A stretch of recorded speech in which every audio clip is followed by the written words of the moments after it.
Thank you. Little change of pace for this one. So let's just get started. My name is Vegh, and I stand here before you, a failure. Despite my best efforts over the last 15 years, I have not become a successful indie app developer. I have tried. Look, I have the apps to prove it. Here are 6 of them. I built each of these in the hope that it would lead to indie app success, but they're all failures. Almost no revenue for 15 years' work. So I wouldn't blame you for wondering, who the hell is Aaron Vegh? Well, at a conference like this, you might expect to hear from a nerd who's actually succeeded. Well, I'm not that guy. Not yet, anyway. For now, I'm hoping to inspire you with my stories of failure. Fall down 7 times, get up 8, right? I'm absolutely convinced that I'm still on the right path because, as the title says, I have a superpower. It's helping me get to my goal, and maybe it can help you achieve yours as well. Can you guess what it is? No. We're going to try again. I'll let you decide at the end which title's more accurate, because I'm not sure either. So we're going to make 3 big points today. First, you have to choose your goal so you know what you want. Second, you need to develop a strategy for achieving it, and you have to change according to what you learn. And finally, you have to be a touch monomaniacal so you stick with it. So let's get started. So you're not going to get anywhere unless you have a goal, and I'm not talking about a goal in the sense of, I'd love to lose some weight, or I need to reduce spending by 15% in the next quarter. No, I'm talking about something bigger than that. It's something I call the mountain. To me, it's the end point, a deeply personal goal where your life has been telling you to go. Maybe you already have a sense of what your own mountain is, and maybe you're not sure yet. You can probably find the roots of it way back in your own story. So here's where my story started. I was in high school in the mid-1980s. I loved books, and I wanted to be a writer. I wrote my first stories longhand, and then I graduated to a typewriter. Then dedicated word processing machines came along. Talk about high tech. These babies were the ultimate writing tool. Well, then my grade 11 history teacher showed me his Mac SE30. The words I typed on the screen looked exactly like what appeared in the pages of a book, and that was it. I was in love.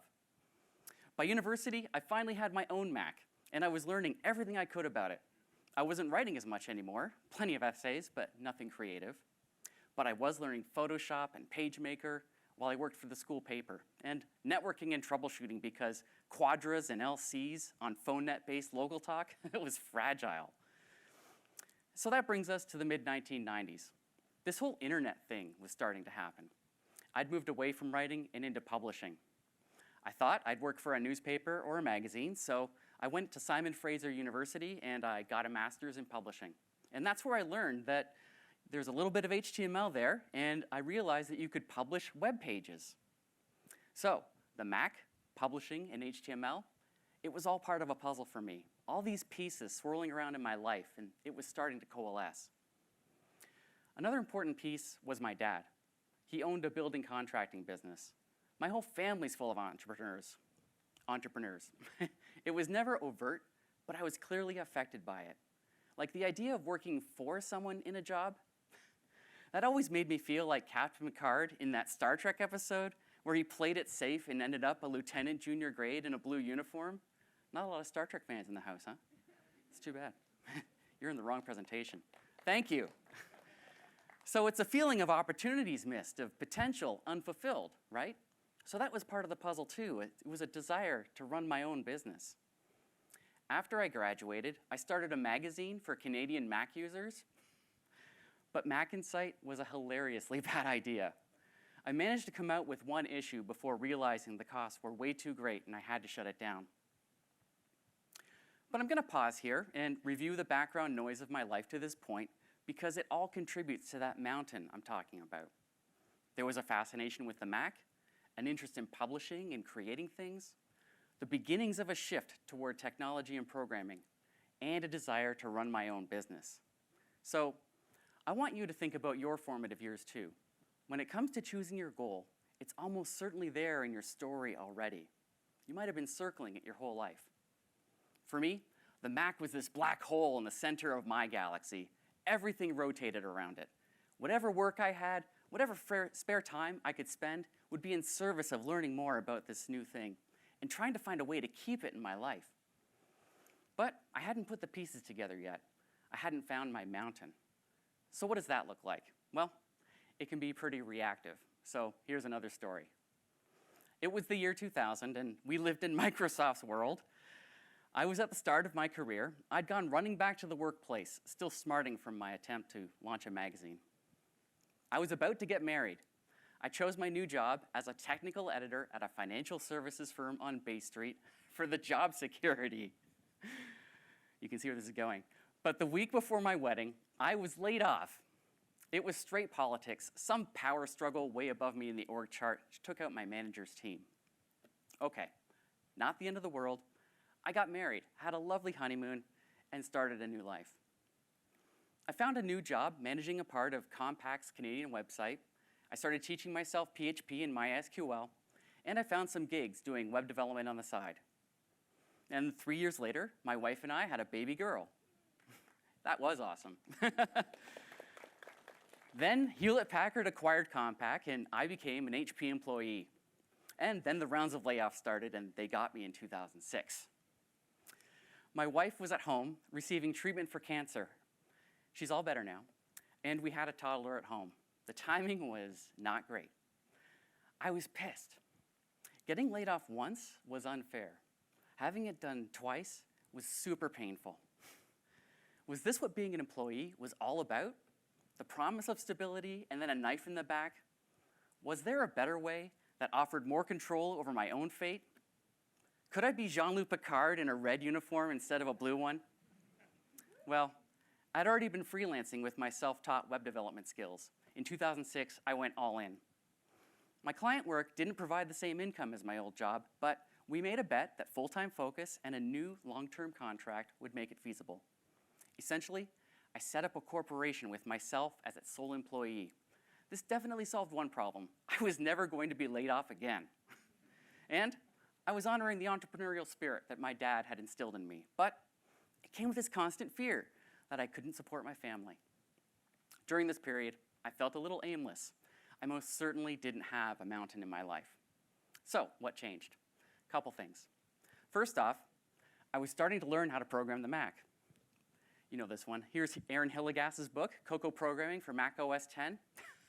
I spent so much time in here that I was NS dreaming in NS square brackets. And you know what? I was loving it. Learning to program for the web was scratching this problem-solving itch I never knew I had. But learning to program for the Mac felt like this whole new level. I looked on all these new tools, Xcode, Interface Builder, Objective-C, the Cocoa frameworks, with childlike wonder. It lit me up inside, and if you ever feel that, it's probably related to your mountain. Like, putting views up on that screen, things that I'd made, was really enthralling. And honestly, that hasn't changed in 15 years. And when I figure out a thing, I get excited and I celebrate, a bit like this. I call it the victory lap, and picture me doing a lap around the stage. So you should celebrate even your smallest victory. It'll help you stick to your goals. But you might want to find a way that doesn't look so ridiculous. All right. This is the feeling I have when I'm programming. I call it hackophilia. It was going to take me years of teaching myself to make anything worthwhile, but I now had this hobby. It wouldn't really affect my work, though, because, of course, no one was going to hire me to build Mac apps, right? Well, then it was 2007, and the iPhone arrived. I didn't realize it at the time, but all this stuff I'd been learning was maybe about to become marketable. And shortly after the iPhone launched, I attended my first conference, C4 in Chicago, and it was transformative. Find the bonus people in this picture, guys. That's John Gruber up there, and Daniel Jalkut. It's where you could say I got radicalized by the Apple indie developer community. Because there was Daniel Jalkut talking about how he'd just bought Mars Edit from Brent Simmons, and he was doing this as his full-time work. Oh my God! This was it. All of a sudden, every piece clicked into place. I realized that I wasn't struggling to survive. I was living on a spectrum, partway to my new honest-to-God goal in life, to become an indie developer. Everybody applauds. Okay, because that's how I felt about it. So I wore the dog tags from that conference for years as a reminder. If you have a touchstone like that, something that reminds you of your inspiration, keep it close. So here's the path I was on. I started off with that full-time job, no control over my own destiny. Then I'd taken a step towards independence. I owned my own company, and I freelanced to make money. But there's this third step. Beyond the day-to-day struggle for work, beyond the whims of corporate budgets and the mood swings of control-freaky dudes in suits, it's my mountain. There it is, off in the distance. Daniel Jalkut is waiting there for me, alongside so many others I've learned about since. Some of you are in this very room. I love you all. So this whole mountain thing, why does it matter?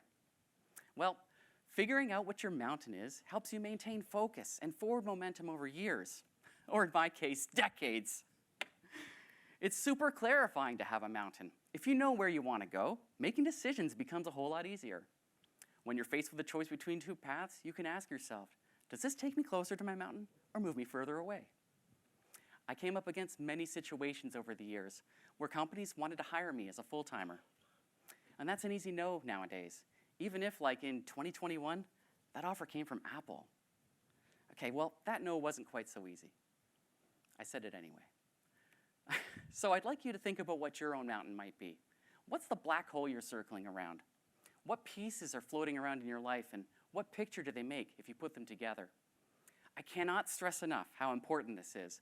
You need to pay attention to the things that you're paying attention to. So here are some questions you can ask yourself, because these kinds of things are what can lead you to your mountain.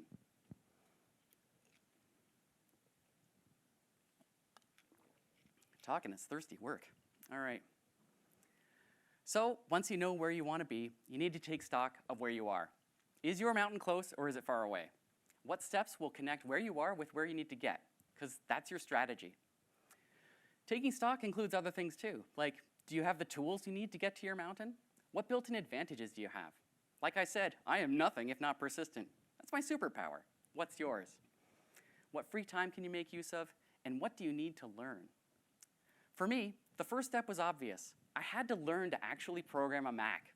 I was starting at pretty much zero. My Cocoa Foo was weak. There were no courses you could take at the time. The only place that could teach you Cocoa was Big Nerd Ranch, where you fly down to Atlanta and spend a week learning from the very best, but it cost way more than I could afford at the time. There were books, of course, and blogs, so I read them all. And I played, and I played. I built terrible things, and I threw them away, and I built more. And there were communities.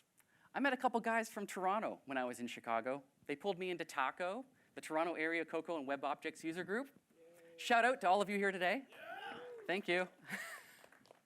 Well, we'd have monthly meetings, and I'd meet other way smarter people, they still are, who knew what I wanted to know, and it was hugely inspiring. Not to mention Twitter. Remember that site when it existed? Well, in the beginning, it was just a bunch of Apple nerds talking about their work, and I immersed myself in it. So part of your strategy is learning what communities you need to become a part of. Take a moment to think about your mountain. Who's on it? Who can help you get there? Who will inspire you? Ongoing exposure to others doing what you want is enormously helpful. So I had all of these resources in place to help me get started. Now I just needed to pick the right app to build. Easy, right? I formulated a foolproof strategy for indie success. Are you ready for it? Ta-da! So, over the next few years, why did he fail for 15 years? I built and shipped 4 apps using this strategy, and none of them worked. Let me run them by you real quick. So here's code, an HTML viewer for iPhone. It was my first time in the App Store, so that was a kind of victory, but it was badly made, and of course, nobody bought it. Then there was Tiberius. It was a captain's log app for iPhone designed to look like it was from Star Trek. But it was too dorky, and of course, there weren't any takers there. Next up was Thread1, a direct messaging app for the Mac built on top of app.net. I guess you can see where this is going. I had some excited early users, but then app.net shut down, and my app was toast. And then I built Magpie, a watch it later service like Instapaper, but for video. I couldn't get any interest in this one either. People just used YouTube bookmarks and subscriptions instead. So by this point, it was 2016, and I was really scratching my head. I had a clear mountain, but none of the steps I'd taken were getting me any closer. So I figured I needed to change my strategy. That's what this part of the talk is about. So that simple three-point plan I told you about earlier, build, ship, tweet, it wasn't cutting it.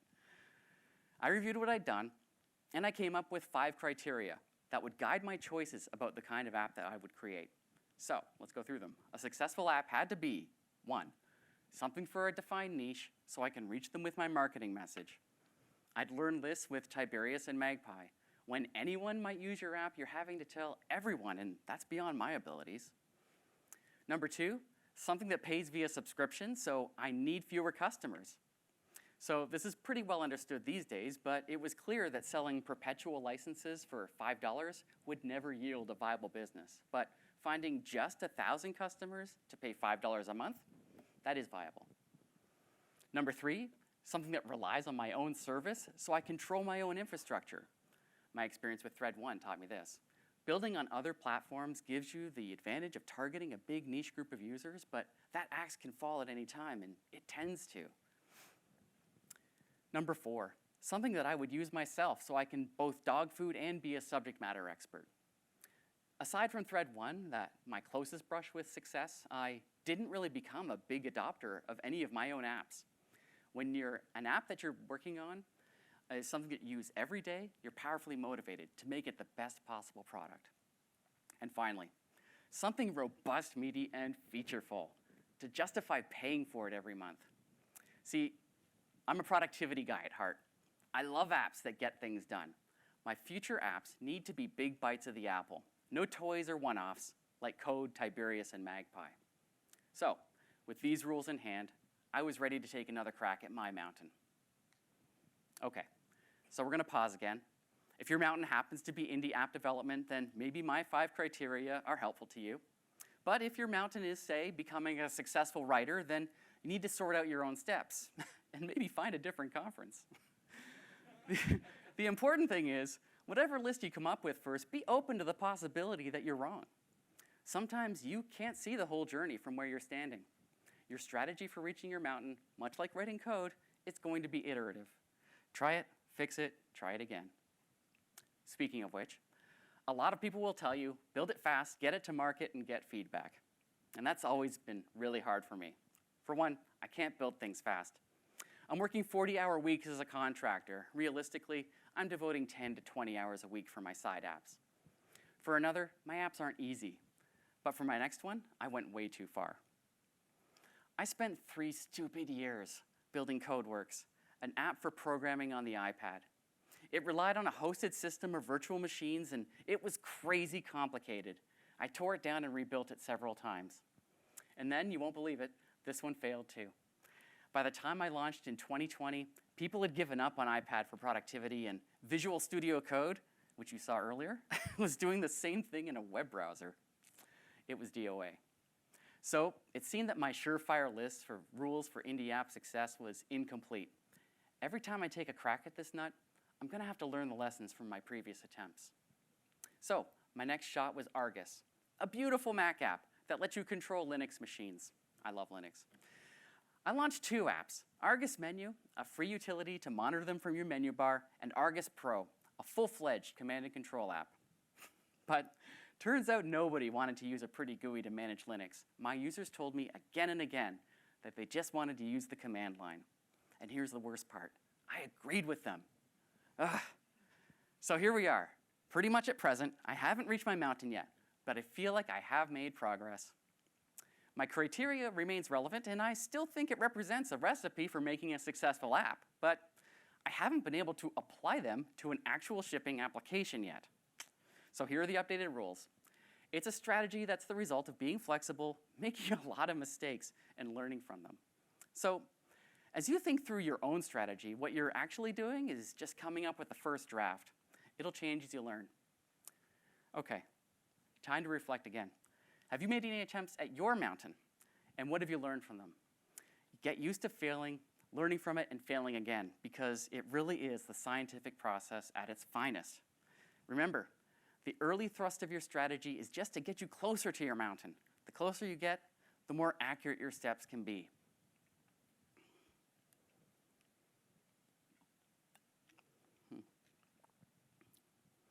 Okay, here's something to consider.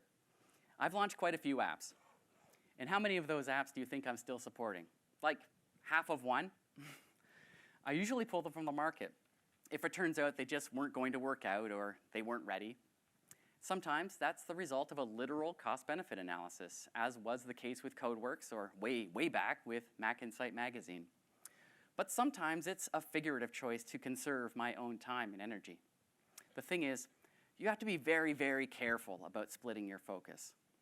There will be no time for volunteering at your wife's church, no time to become proficient in microelectronics, no time to do your own home maintenance or renovations. There's only one mountain. There can only be one mountain. It has to be achievable while allowing you to live the life that you want to live. We each know what matters most to us, what we can give up and what we can't. And I've talked to a lot of people about their goals. Very often, they tell me they have them, but they struggle to find the motivation to move forward. At the end of a workday, they just want to rest, play games, watch TV. And if you followed my example, you might be really put off by how long I've worked for my goal. 15 years and counting. Well, I can definitely see 2008 Aaron balking at that. So, choosing your mountain has consequences for the rest of your life. And I don't want to sugarcoat how these 15 years have gone. It's been an emotional roller coaster. Every app I build has been its own little ride. At conception, the idea is an obvious winner, obviously. I can't hear anything over the din of my imagined accolades for this entirely amazing, clever, and irreplaceable app. I'm living in it, and as I make progress and win little features, my excitement increases. As development progresses, I inevitably find edge cases, places where the app has weaknesses, compromises. I think this is normal. Every pre-1.0 app has them. But my excitement attenuates a bit as I start thinking about how to get this thing into people's hands and what they'll think of it. And finally, as I launch and those issues I glossed over earlier crop up, it becomes clear that my app is going to fail, and that's a pretty low time for me. So that's a pretty typical graph. But if you pull back and look at the points between these apps, you'll see a pretty interesting picture. In other words, for me, the only thing worse than failing at an app is to not be working on one.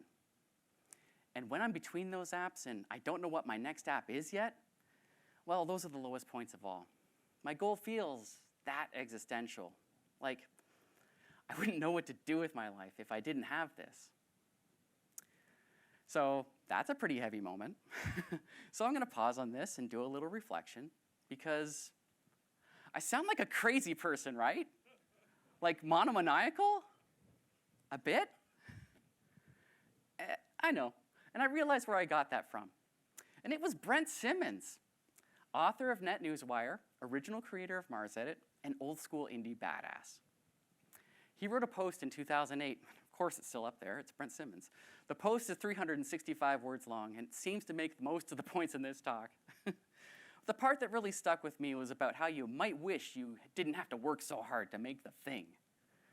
He wrote, "You have to actually build it.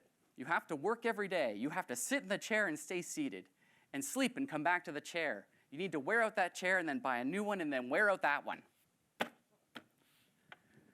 Well, that sounds insane, right? But that line really resonated with me because I didn't know any other way to reach that mountain. Talking about it now, it occurs to me that placing all this value in building an app is crossing some healthy mental line. Well, okay. But then I look back on my life and everything I've told you today. My mountain isn't just to have a certain career. It's about why I want that career and my life to look like this. Because as we saw when figuring out what my mountain is, it's not just to be an indie dev for its own sake. It's to stay connected with this revolutionary technology that reshaped my life. That's the Mac, by the way. And it's to take the greatest control I can of my own success so I can call my own shots. And so I can support the people I care about the most, like my wife and this little monster, who's 19 now. Can't believe that. And it's to honor my dad, who passed away in 2020, who inspired me with his own example as an entrepreneur. Taking that half step away from full-time employment to full-time indie has afforded me time to work from home and be there with them all. Being responsible for them and putting myself in a position to be the one who supports them is the motivation that keeps me going towards that goal. So you might say that I might be a little crazy, but I would say that I'm simply very, very powerfully motivated. This may be the biggest piece of advice you can take away from this talk. Know your why. Why do you want to get to the mountain? What will it offer to you? What will your life look like when you get there? Can you find the ways to honor the whys of your long-term goals while you're in the process of working towards them? There have been times over the years where I've worried I was being selfish.